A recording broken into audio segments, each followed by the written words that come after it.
Now, lists can be a completely useless thing if you're not exploiting them. No use building a list and just letting it gather dust. And the reason I say that is because, would you believe, I've got clients who have come on board my coaching program and they have got lists, or a list, and it might be 7,000, it might be 9,000, it might be 14,000, but they haven't had communications with that list for some time. Now that's crazy, okay? Some people are sitting on gold and they don't know it. They're leaving so much money on the table. I've got to tell you a story about an American guy who's a YouTuber. In other words, his business is really built around creating regular YouTube videos. He makes 10-minute videos and he pumps them out every day, and he's been doing that for, I think maybe 18 months, a couple of years now. He's come from nowhere. He's got just on about 1 million followers now on his database that watch his little 10-minute video every day. And if you ask me, well, what are his videos about? They're basically about everything and anything. He doesn't have any particular sort of, focus on any subject matter. He's just an ordinary, regular guy. His name is Casey Neistat, I think his name is, and he's just got 1 million viewers of his videos every time he pumps them out. Now, he's done a wonderful thing just recently, and he's got this massive list, much more than a lot of radio stations or TV stations would have, and they're following his every word. And the guy who's the delivery man, who comes and delivers mail and boxes to him from time to time, happened to mention to him that he had a sick sister, and his sister was in St. Vincent's Hospital. This is an American, by the way, and she wasn't doing well, and they needed some money for her to have a much needed operation, and the money that they needed he didn't have. And so therefore Casey, the guy who has the YouTube channel, said to the delivery man, listen, we'll see if we can raise some money via a GoFund program with my list. And so therefore he basically interviewed the guy who had a sick sister, and then put it out to his list, if you'd like to donate $1, $2, $5, what have you, just to help his sister get the operation. Guess what? They were hoping that they might raise a few $1,000s. They raised $151,000 in the space of 24 hours. They had to stop it. Everyone was so generous, and of course the power of that list of 1 million people was so massive, they had to stop it. People would have kept on donating. They probably would have raised 2 or 3 or 4 or 5 times that had they kept going, but they realised that wouldn't be the right thing to do. And I want to play you a clip now, so you get a feel of just the power of these lists. This is a charitable thing. I mean, can you imagine if telethons were run this day? Remember, we all know what a telethon looks like on television, where they used to raise $1 million or $2 million over a weekend, and all the celebrities are answering the phone. Well, hopefully they'll still keep that going. But by the same token, this is an unbelievable exercise, powerful exercise of how valuable a list can be, even to raise funding for a charitable cause. I'll play the tape, have a look at this. I think you'll be blown away. Something important to talk to you about this morning. I never ask you for much, so when I ask you for something, you know it's important. Remember Marlon, my friend, the UPS guy? He needs a little help. What's up, Marlon? Nothing much, Casey. The reason I'm here, something that is very, very, very dear to me. My sister in St. Vincent is not well. St. Vincent doesn't have the sort of facilities to sort of cope with this. Only a private company that does it. It's very, very expensive. For the last 3 years, I've been covering the expenses for my sister, but it's a little difficult. This thing is very personal to me, and I really need your help. You are very, very, very good at showing appreciation. All of you are incredible. Marlon, the UPS guy, was having some personal troubles, and a little over a week ago, he came here on the vlog. The reason I'm here is something that is very, very, very dear to me. He shared with you what he was struggling with. My sister in St. Vincent is not well. We started a GoFundMe, and holy shit!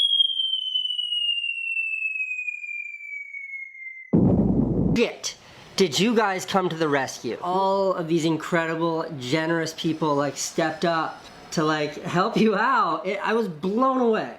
The Saturday after your vlog, man, I couldn't do anything all that weekend. I walk around my house. I make telephone calls. Words cannot explain my thanks. You guys are awesome. And on Friday morning, we had 1270. About 8 o'clock, somebody made a generous donation. It went up from 1270 to 2270. By 11 o'clock, we had $19,000 plus. At 2 o'clock, we had $70,000. It's amazing. And it's an office that I delivered to. When I opened up the elevator to go and deliver, the whole office stood up in uproar. I said, Marlon, we are following this thing, man. Do you know what the number is? And they give me the number. And let me just explain. He'd been paying out of his pocket to help his sister's medical expenses, and it was draining him. And you and I have been talking about doing something for like 6 months. Right. But I'm going to talk about him like he's not here right now. Marlon is a man of integrity. The idea of like, look, everybody loves you.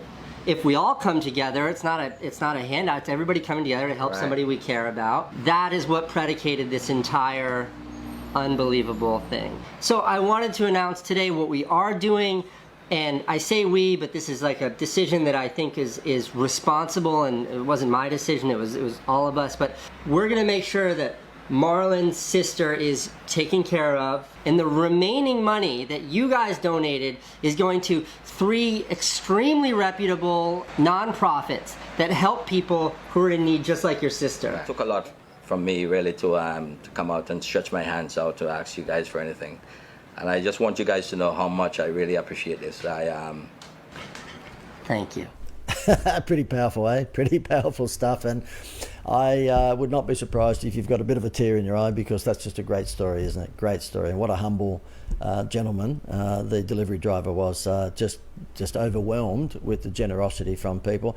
When you've got a million list, goodness me, just look at what happened in 24 hours. Just incredible. So if you've got a list, then you can do all that sort of stuff. If you don't have a list, then you're just still firing bullets in the air. So please make sure that on your website you have a free report or a free download or free something, so that you're capturing that data, and so that you can then put that data to good use. And whilst of course email still has its place, you've heard me say, I'm sure before, that SMS is a juggernaut when it comes to making contact with your list. And I know SMS is not free compared to email, but it doesn't cost that much. You can get SMS messages out on bulk for 3, 4, 5, 6 cents, depending upon what carrier you use.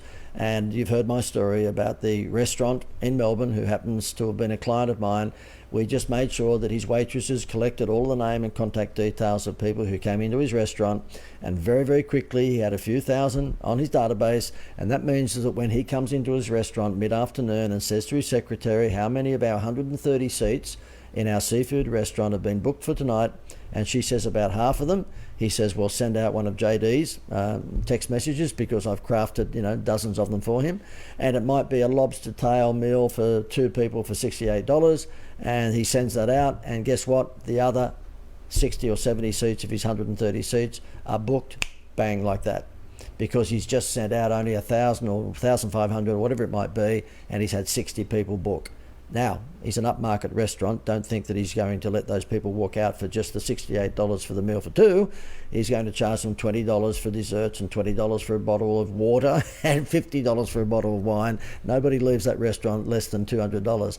So it is a fantastic lead generator, and he does all of that through SMS. So when you get a list, you can exploit it through email, you can exploit it through snail mail, you can exploit it through telemarketing, and you can exploit it through SMS. The whole idea, though, is that there's no chance of you exploiting anyone unless you've built that list.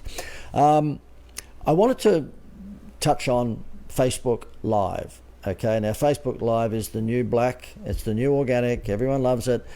But I believe what's happening is that it's given everyone the false impression that they are David Letterman, Jay Leno, or Jimmy Kimmel, and they're not.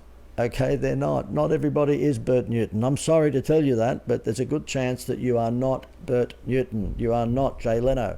And if you're not Johnny Carson, then please just be careful what you do on that Facebook Live.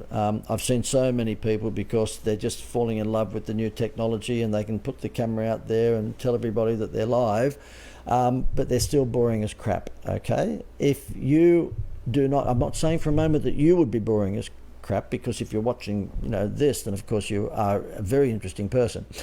But just be careful not to drag your brand persona of you or your business personally down by doing silly things on Facebook Live.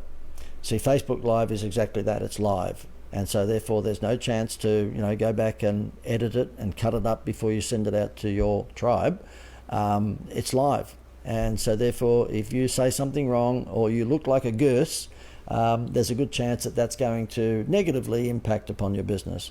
And I've just seen some silly ones out there at the moment. Why do I watch them? I mean, I guess I'm a bit of a voyeur in terms of watching people make a dickhead of themselves. But there's some silly ones out there. And we're talking about people who are, chief executives of a reasonable sized business, and they're out there with the video in front of them when they're half tanked because they've been drinking at the Melbourne Cup or wherever it might be, with their hands around people, and they're slobbering, and there's the odd, F-bomb in there and all sorts of things, and it just does nothing for their brand. I'm not saying that you shouldn't be impromptu from time to time, but just be conscious of what your brand image is before you turn this Facebook Live thing on. I think there's just too many people out there at the moment that are using that particular part of technology when in fact they shouldn't be, because they're just not good in front of the camera.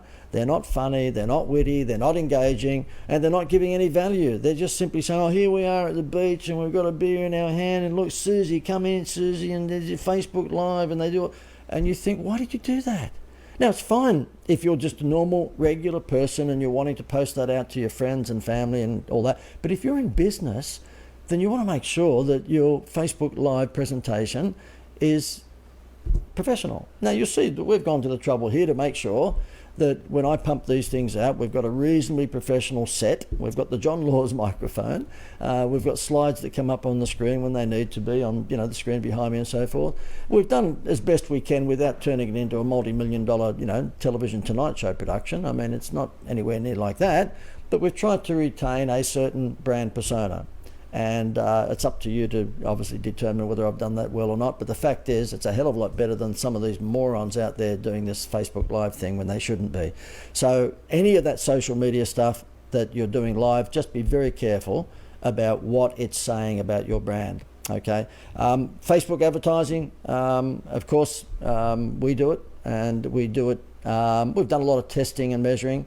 I'm not saying that every time we've touched it, it turns to gold, and I'm sure that many, many people, if not yourself, have spent some money on Facebook and various other social media and found that it hasn't brought home the bacon. We've just about nailed the formula that works best for us at the moment. You have to obviously put up with some testing and fixing for you. I would suggest, though, that you, depending upon your products or services, test Facebook advertising if you haven't tested it so far. Now, a client of ours who dealt with incontinence product, whereby it helped ladies, stop wetting their pants, did very, very well out of it, because there's a large percentage of her target audience who are on Facebook all the time, and that would be women aged 30 through to seniors. And so therefore, once we got the creative correct for that, the rest just looked after itself. You may or may not have heard my case study about that, where we used the doodle animation video because it's a rather sensitive subject. So we decided to, put a little bit of not crass humour, but a little bit of lifestyle humour to it, in terms of showing a cartoon drawing of a lady unfortunately suffering from an incontinence and not knowing what to do. And then, of course, when she discovers this product, it's all fixed in 7 days. Well, once we did that and made the advertisement very engaging, guess what? The number of clicks went from 4,000 to 95,000 in 10 days.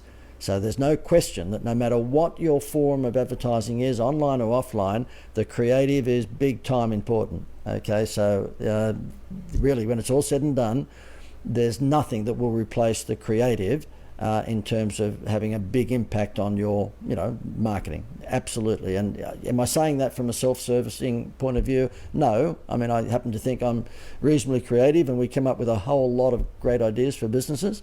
But it's just common sense. Just common sense. Okay. Look, there can be two products out there, exactly the same. And I know that the one that's marketed cleverly and creatively is the one that's going to sell more off the shelf. And a good example of that would be the Getaway TV program, which is the travel program that's on Channel 9, and the one that copied it, which was the the Great Outdoors program on Channel 7. Getaway is still on TV, and I believe it's because their creativity is much better than what Channel 7's was. First of all, they got Catriona Roundtree, who's looks like Miss World, presenting most of the programs, and they've got good-looking guys, and they've just really made sure that the program has a certain ambience to it. Whereas Channel 7 had Ernie Dingo as the host of the show. Now, love him, terrific personality, but do you think he's going to be a huge draw card for the female audience? Probably not. So the creativity of Channel 9 packaging their Getaway show with good-looking presenters and a certain, style, ambience, blitzed the Channel 7 program, which is no longer around. And I think it's got a lot to do with creativity. Guys, hopefully all of that has helped you in terms of appreciating the value of using technology in your marketing today. There's a whole lot more that we can talk about, which I'll touch on in future videos. And hopefully that story about Casey in the US having $1 million database and being able to raise $151,000 for a very worthwhile cause in just 24 hours is inspiring to you in terms of making sure you build the list and then work out ways to exploit that list. Thank you very much for watching, and we will see you next time. Gosh, I nearly forgot to tell you about my webinar. If you enjoyed this, then you might like to watch my webinar, which concentrates on showing you how to attract avalanche leads to your business. Now, that's either to your website or to your landing page or to your bricks and mortar business. I've been in the game of attracting leads for company owners for many, many years. And so I've put together a formula, and that formula I've called the Avalanche Leads Formula. And what I've done in this webinar, which goes for just over an hour, is that I've provided you with that formula, that system, okay? So therefore you'll be able to just swipe it and use it in your business. So if you enjoyed what you saw here, then you might like to straight away go to wowmysales.com and you can watch the webinar straight away. It's not one of those where you give your details and then we annoy you with 1,000 emails over the next 24 hours. You can watch it straight away. So therefore, when you go to wowmysales.com, you can just watch that webinar immediately on demand, no waiting, and you can scoop up more of this stuff that you can use in your business. Now, why am I doing this? Because I figured that if I actually provide these free pieces of advice to you, then when you need help in the future to attract clients to your business, you might like to knock on our door and we can give you a hand. It's called sampling. That's what this is all about. So hopefully you will enjoy it. And at some time when you do need some help, well, you know where we are. So if you'd like to go right now, you can watch it straight away to wowmysales.com. It'll have a particular emphasis on online marketing and a particular emphasis showing you how to master Facebook ads. I show you a formula which I've called the two-step sell formula, and it has worked over and over and over again for many of my clients. So if you're interested in making your Facebook ads work, then you might like to get there straight away and have a look at this. It's at wowmysales.com. It's a free webinar and you can watch it straight away.